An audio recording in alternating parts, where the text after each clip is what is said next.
সারাদিন সুস্থ, সতেজ ও এনার্জিতে ভরপুর থাকতে চাইলে সবচেয়ে গুরুত্বপূর্ণ একটাই জিনিস সকালের নাস্তা।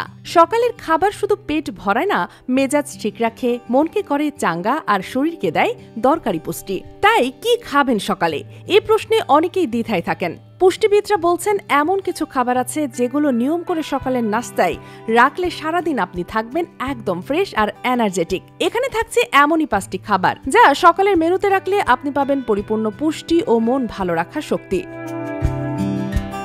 দিন শুরু করুন 1 গ্লাস ইসবগুল দিয়ে। পেটের হজম শক্তি ঠিক রাখে, কোষ্ঠকাঠিন্যের সমস্যা থেকে মুক্তি দেয় আর লিভারকে রাখে ক্লিন। এই ছোট্ট অভ্যাসটাই সারাদিন হালকা রাখতে পারে আপনার শরীর। রুটিতে থাকছে ফাইবার, ভিটামিন বি আর সবজি দিচ্ছে আয়রন, ক্যালসিয়াম ও অ্যান্টিঅক্সিডেন্টস। এই দুইয়ের কম্বিনেশন শুধু পেটই নয়, মস্তিষ্ককেও করে সক্রিয়। সকালের এটাই হতে পারে আপনার সুপারফুড প্লেট। ডিম মানে পুষ্টির প্যাকেট। প্রোটিন, ওমেগা 3, ক্যালসিয়াম যা চাই শরীরের গঠনে, সবই মেলে একটাই খাবারে। সিদ্ধ হোক বা পোচ, প্রতিদিন একটা ডিম রাখুন সকালের প্লেটে।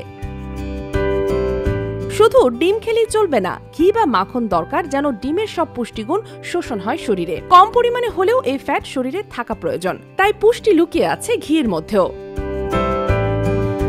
কলা শুধু পেট ভরায় না, দেয় দারুণ এনার্জি। এতে রয়েছে পটাশিয়াম, ম্যাগনেসিয়াম, ভিটামিন B6 যা আমার মন ও মস্তিষ্ক রাখে চনমনে, আর কোষ্ঠকাঠিন্যের সমস্যাতেও দারুণ কার্যকর। আপনার সকাল যেমন যাবে, দিনটা তেমনই কাটবে। এই 5টি খাবার যদি নিয়ম করে রাখেন সকালের নাস্তায়, তাহলে শরীর ও মনের এই পারফরমেন্স দেখে আপনি অবাক হবেন। Sheikh Masuma, daily hour, Bangladesh.